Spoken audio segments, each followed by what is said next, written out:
Well, thank you for listening to me because I asked Mark, I said, what am I supposed to say? He said, power of education.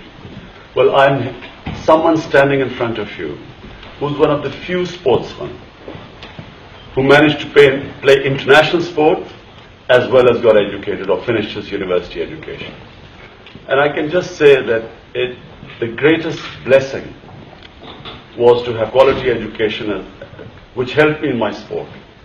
And I would not have done it but for my mother. When I was 17, 18, I was being selected for my national team. So I wanted to go on tour, first tour, and was to England. So my mother made me promise. She said, I will only let you go on this tour if you promise you will complete your university education. And I can tell you, it is the hardest thing for a sportsman. It is the hardest thing, if you're already at the international level, to study. Because sports needs absolute focus. It has to have, you cannot succeed at the top level if you do not have that complete passion and focus for the game. And that means you can't think of anything else.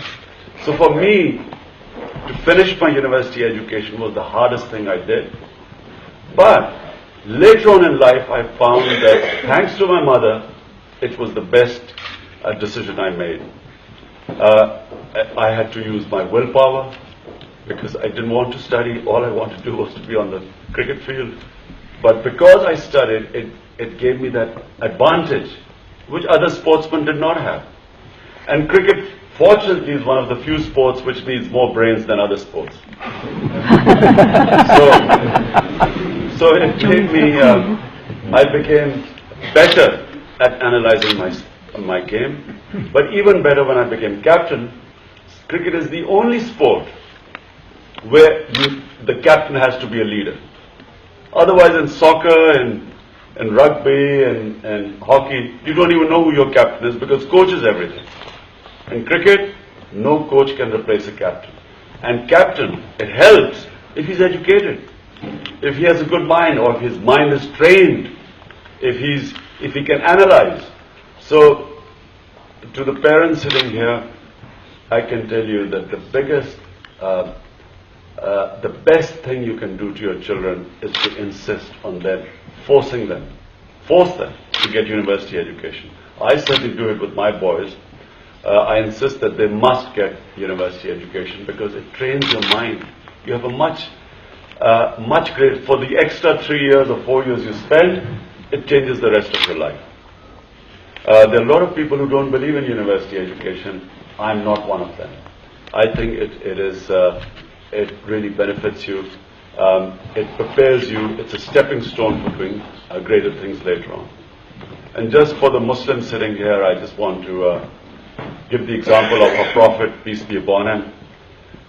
When the Muslims won their first battle, the tradition at that time was that the captives, you could ransom the captives. But our Prophet, he said any captive who could make 10 Muslims read or write could earn his freedom. Now, this was a revolutionary concept at the time. But the emphasis on education was laid, and as a result, for 700 years, all top scientists were Muslim. Today, the state of the Muslim world is what it is because we have lost the quest for knowledge. We no longer pay any emphasis to education. There's all that oil that flows in the Muslim world, but unfortunately that is not converted into good universities and quality educational institutions. So people sitting here, the Muslims, you have a great, this is a great chance for you to avail the good quality education which you have here in Britain. And I hope that you will not miss this opportunity and make sure that your children are pushed and to get quality education and utilize these great resources that exist in Britain. Although Mark was telling me that the government has decided to cut the spending on education, it's the biggest disaster this government can do. I can tell you, when our government comes into power, which inshallah it will do next year, we will double the spending on education.